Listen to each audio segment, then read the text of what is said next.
Hey guys, Matt here. Hope you're having a great summer. About a week and a half ago, I got a message from a gentleman who follows me on Instagram. He's a retired goalie, and he just sent me a nice note, about what I'm doing with Vintage Goalie and sharing goalie history and some of the stories about the gear that I come across. And he went on to say that he wanted to give me his mask from his old playing days when he was younger.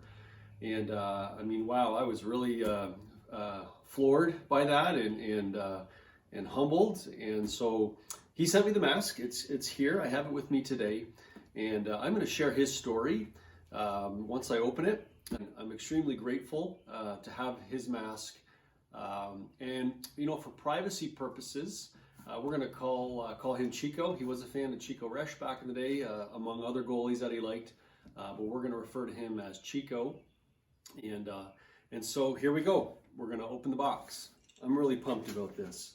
And I need to tell you while I'm opening it that I love all goalie gear, but there's something about old masks, especially the one-piece fiberglass. It's what I call one-piece. Some people call the full-face fiberglass mask.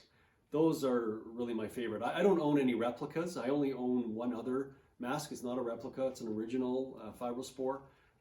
I love the original ones personally, and so to have this here is hanging here with the rest of my pieces is a thrill. So here we go. Well, there's a note. There's a note inside. I'm gonna read that. I'll read that a little bit later. I'll put that in here. I think this is it. He sent me a couple of items. And so the other item is in the bottom. We're going to leave that there. But let's start with the mask. I'm actually going to walk up a little closer to you here. Set this down.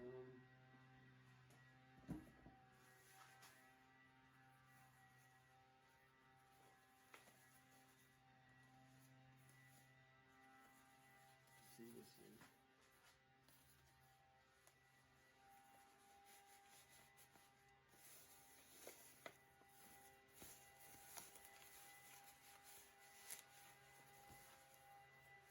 Oh my goodness.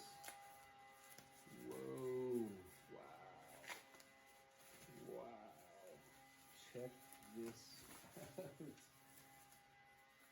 Chico, this is very cool, man. Oh my goodness. Look at this. Wow. Oh yeah. Look at that. Look at that. So you can tell by the vent holes.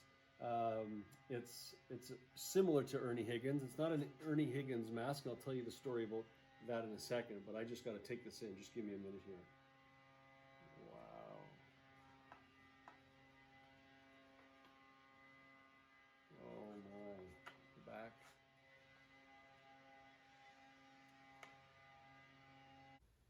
Oh, it's beautiful. And for me, this is a time capsule, and this is why I do what I do. I love the fact that it's dirty, the chips, it's all worn, and the buckles are rough and rusty, and the straps are all falling apart. To me, that's what makes it so beautiful, and that's why none of what I have, masks, pads, blockers, whatever it is, I don't clean it up, I don't fix it, I don't refurbish it. I like it just the way it is, just the way I get it. Because it's about the story. At the end of the day, that's what it's about. And this mask has a story. This mask is almost 50 years old. And the goalie who gave me this had a really great story to share. So Chico was born in Nanaimo, BC. Him and his brother, raised by their dad. And his brother was also a goalie. His older brother wore the clear Cooper goalie mask. He got it for Christmas one year when he was playing Bantam. And Chico got a Cooper HM4 with the round wire holes. And his dad over time realized that wasn't protective enough. So he decided he would make a full face mask. Because at the time, this is early 70s, 71, 72, these masks were becoming more popular, different models at the time. The Ernie Higgins style was quite well known. And they were a big fan of Doug Favell when he was with the Flyers. And you can actually tell by the paint job, the style. This is modeled after Doug Favell. But Doug Favell wore an Ernie Higgins when he was with the Flyers.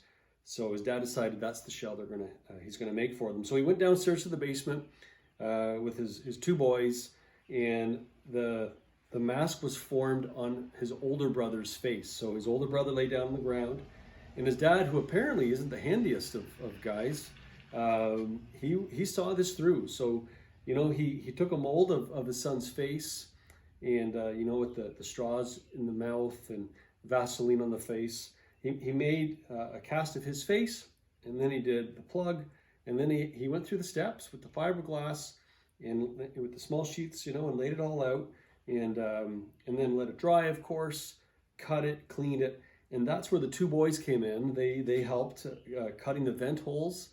You know, Chico was telling me he remembers quite well just the smell of all the materials and you know, cutting the holes and getting it all ready, and so, you know, this was a family affair. This mask was made by the dad and his two boys. It's really, really special.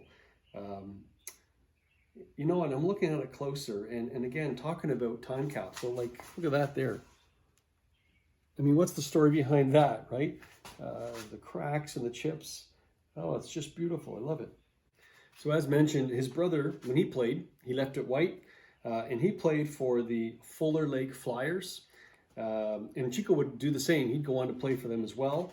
But when his brother grew out of it, then he wore a fiber spore, and this was passed down to Chico.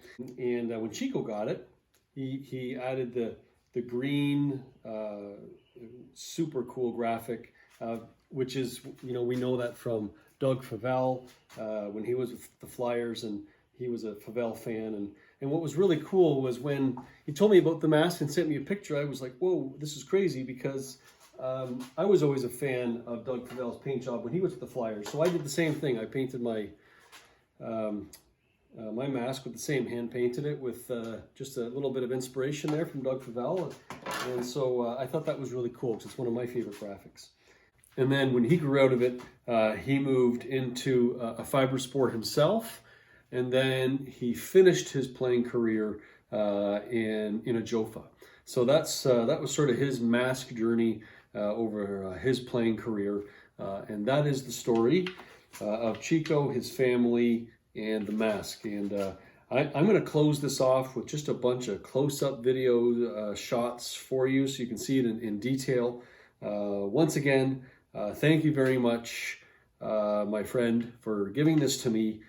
It will be well loved, and I'm going to continue over the years.